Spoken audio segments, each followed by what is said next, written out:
Operatives of the Rapid Response Squad and men of the Department of State Services are among the joint security forces stationed at all routes leading to the EFCC office in the Ikoyi area of Lagos State. Hi, welcome to What's Happening. Here are the top 10 stories. At number 1, President Bola Tinubu has congratulated Sir Keir Starmer, leader of the Labour Party, on his victory in the UK general elections. Starmer emerged winner of the UK general election and is set to become the next Prime Minister.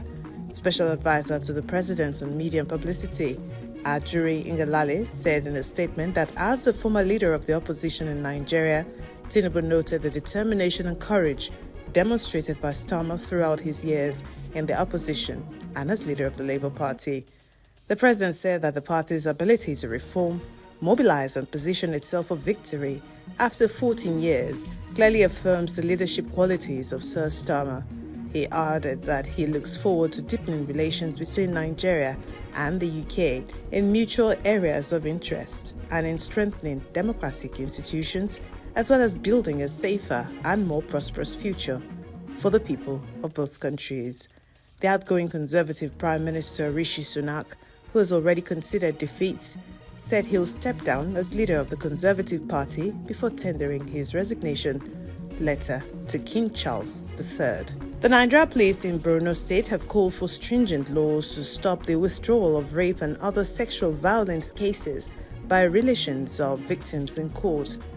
Deputy Commissioner of Police in Borno, DCP Ahmed Bello, made the call in Maiduguri in his contribution at a stakeholders consultative meeting on enhancing gender-responsive security operations and community dialogue organized by the UN Women in collaboration with the Borno Ministry of Women Affairs.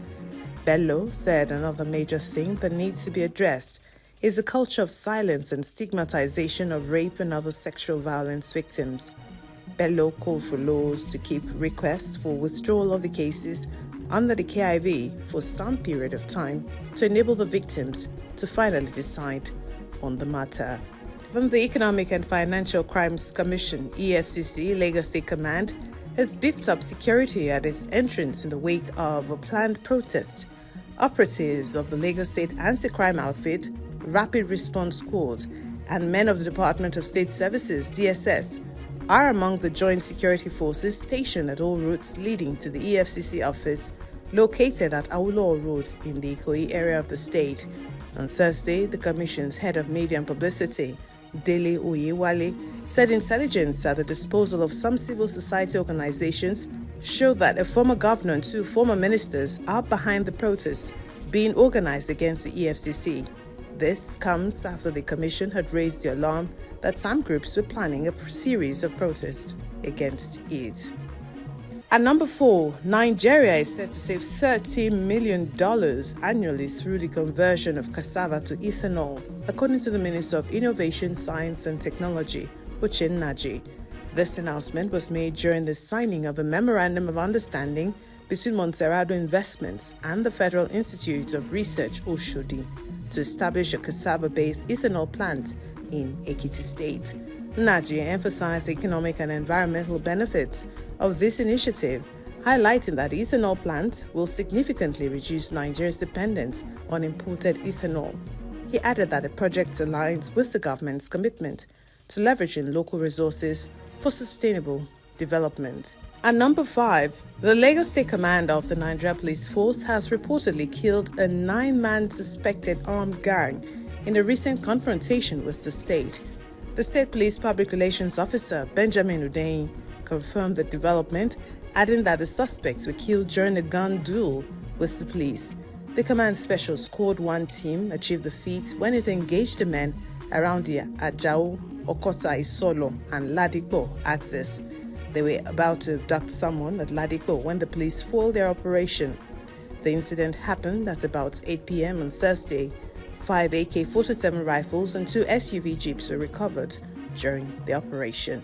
At number 6, the Ondo State Governor, Aiyedatiwa, has signed into law the amendment bill to increase the number of judges in the state's judiciary. Speaking at his office in Akure, Aiyedatiwa, who reiterated the commitment of his administration to the advancement of judiciary, emphasized that the law will help speed up the administration of justice in the state. The governor emphasized that the increase reflects his administration's dedication to strengthening the judiciary, which he described as the backbone of democracy. He commended the state's lawmakers, the chief judge, the attorney general, and others who contributed to the signing of the bill into law. The Rivers State House of Assembly, led by Victor Oko-Jumbo, has said it will challenge Thursday's decision of the appeal court on the assembly crisis. The Court of Appeal in Abuja had nullified the expulsion of Martin Amewule and 24 others from the Rivers State House of Assembly by the Rivers State High Court. But the Speaker of the group, Victor Oko-Jumbo, in his opening remarks during the plenary on Friday, said he and his members believe that the appeal court erred in its decision.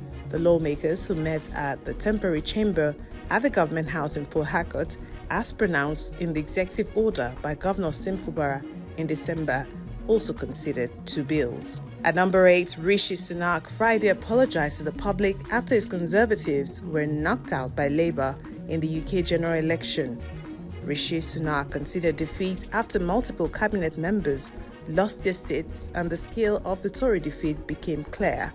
Thursday's vote indicated that Britons wanted to send a clear message to the party by kicking them out of power after 14 years of economic hardships, Brexit upheaval, and Tory infighting. In his farewell speech, he apologized to the public before leaving Downing Street to tender his resignation as Prime Minister to King Charles III. His immediate predecessor as Prime Minister Liz Truss also lost her seat. Rishi Sonak, who is Britain's first Prime Minister of colour, wished his successor Keir Starmer well, calling him a decent, public-spirited man who I respect. Kenyan President William Ruto has announced a 177 billion budget cut to seal the budget hole left after the withdrawal of the finance bill. This comes after protests led to the cancellation of the contentious tax hikes, which resulted in the deaths of 39 people. The country erupted into chaos when peaceful demonstrations against high tax rises turned violent. Police fired at crowds that stormed the parliament, mostly led by young Kenyans. The protest reflected widespread anger over an annual finance bill. Ruto had to scrap the bill, warning of a huge funding gap. Ruto announced several belt-tightening measures, including the absorption of 47 state-run organizations and companies with other departments.